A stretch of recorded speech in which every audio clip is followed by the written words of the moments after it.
Sir Robert Watson, Chair of IPBES. It's now been 5 years since IPBES was established.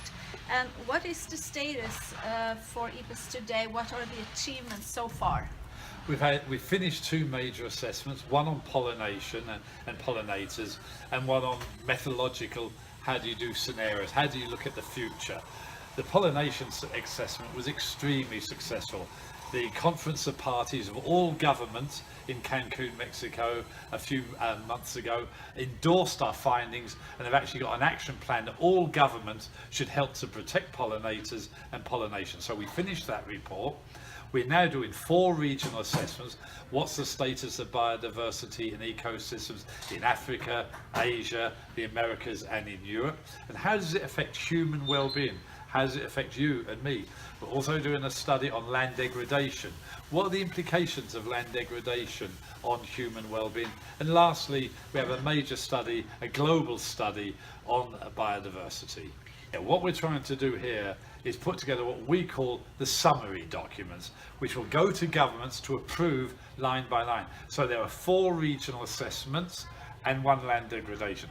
In their own right, they're incredibly important documents. They will be approved in 2018, about 1 year from now. They will say what's happening in Africa, what's happening in Asia, how can we stop our loss of biodiversity? So we'll cover all of those issues. Then 1 year later in 2019 is the big global assessment. And the global assessment will build upon the regional assessments and the land degradation assessments. Also on the pollination assessment we've already finished. So all of these assessments work together.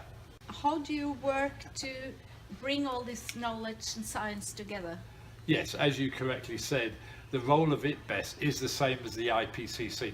How do we provide the scientific, economic, social knowledge, all of that knowledge, to governments and to industry and to the NGOs so they can make informed policy decisions? So how should governments act? How should the private sector act? How should we, civil society?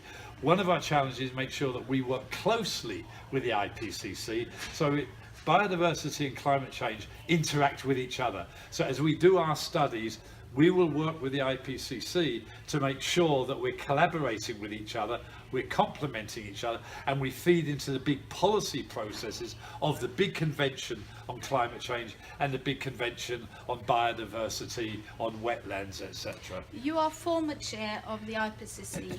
And how has the climate panel been a model for IPBES and how you work? Yes, we clearly looked at not only how the IPCC had worked and their policies and their procedures, but we also looked at the strengths and weaknesses of IPCC, but we also looked at other reports, the Millennium Ecosystem Assessment, we looked at the International Agriculture Assessment. So we've looked at all of the previous assessment processes, and actually we've learned from all of them basically. The biodiversity is a little bit different from climate. Insofar as climate, there's no question all governments of the world have to reduce their emissions of greenhouse gases in the production of energy and in the use of energy. Biodiversity is a bit more complicated.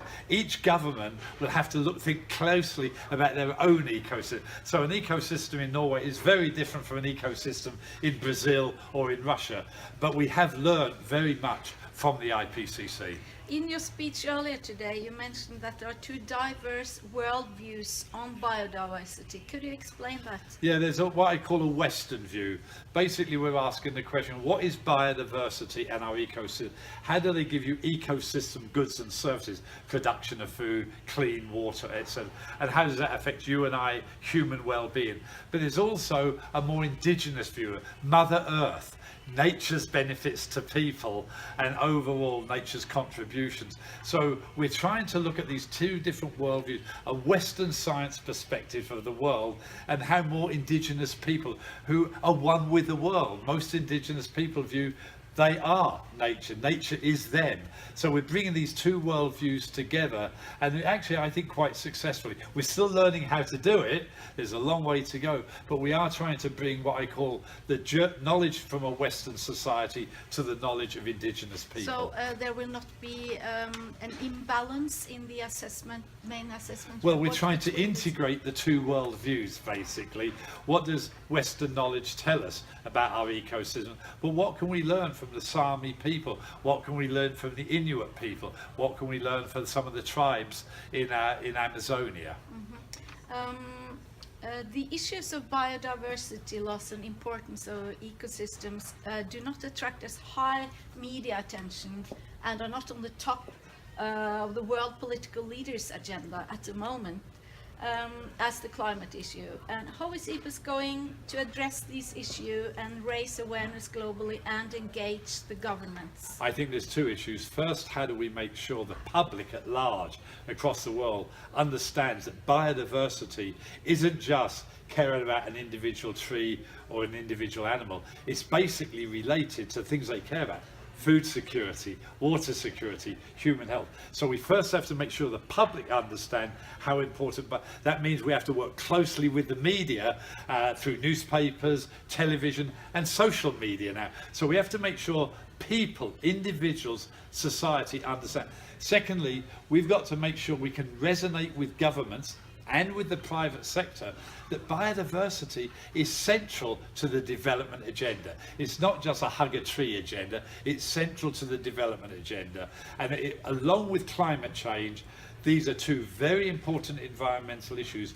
They interact with each other, and it's really a development agenda, not just an environmental agenda. In your opinion, what is the key success factor of IPBES?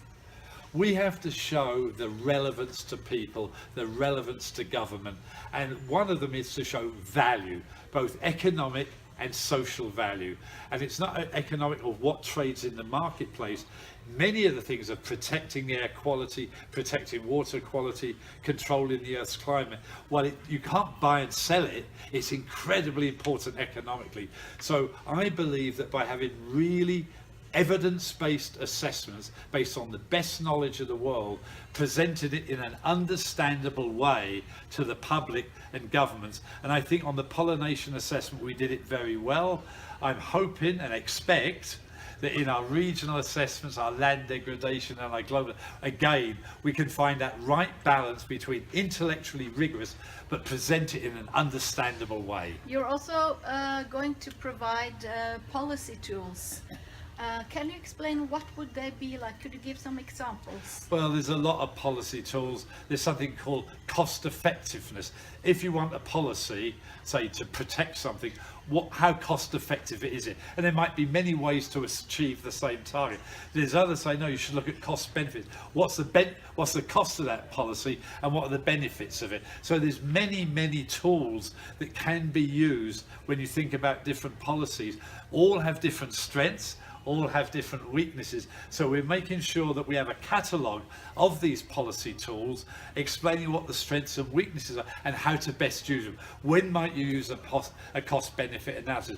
When might you use a cost effective analysis? There's many of these tools. So we're trying to work with governments and decision makers in the private sector about the applicability of these different tools under different circumstances. So the tools will also be useful for the private sector? Oh, absolutely.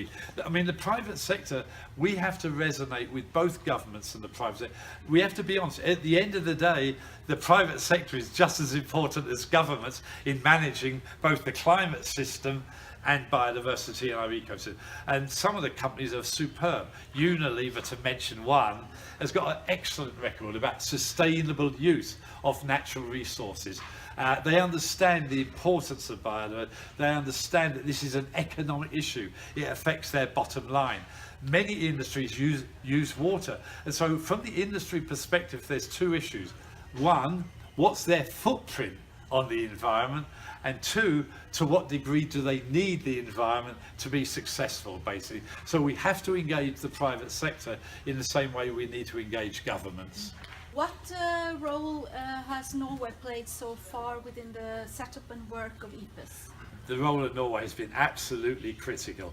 They've provided significant amount of financing to our trust fund, which allows developing country experts and developing countries to participate.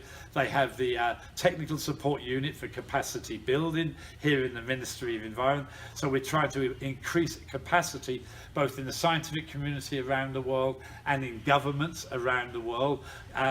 Eva Bastøy is a member of the Bureau, and many experts in Norway have contributed either to some of the task forces or to some of the assessments. So Norway has played an absolutely pivotal role today, and I hope it will continue to play a pivotal role in the future.